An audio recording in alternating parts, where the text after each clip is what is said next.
Zeytinburnu Belediye Başkanımız Sayın Ömer Arısoy'u arz ederim.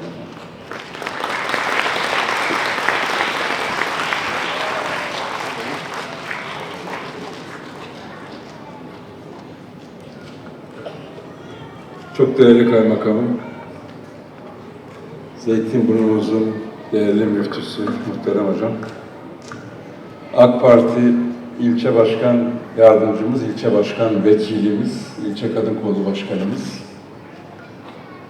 muhterem misafirler, hanımefendiler, beyefendiler, sevgili çocuklar, sevgili yavrularımız, hepinizi hürmetle, muhabbetle selamlıyorum. Hoş geldiniz, sefalar getirdiniz. Maşallah.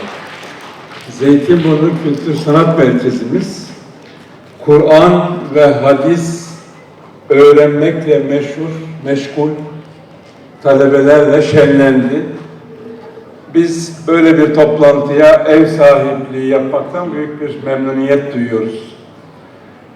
Yusuf Has, eski tabirle Yusuf Has Hacip Vakfı'nın emektarlarına, başkanına, hocalarına, yavrularımızın layıkıyla Kur'an-ı Kerim ve hadis-i şerif öğrenmelerinde emek veren bütün hocalarımıza, katkısı olan herkese çok teşekkür ediyoruz. Elbette yavrularımızı tebrik ediyoruz. Maşallah. Onlar çok güzel bir işle meşguller. Nitekim simâhum fî vücûhihim, yüzlerinden de belli oluyor. Allah sayılarını arttırsın, bereketlendirsin. Vakfın çalışmalarının da bereketlenmesini diliyorum.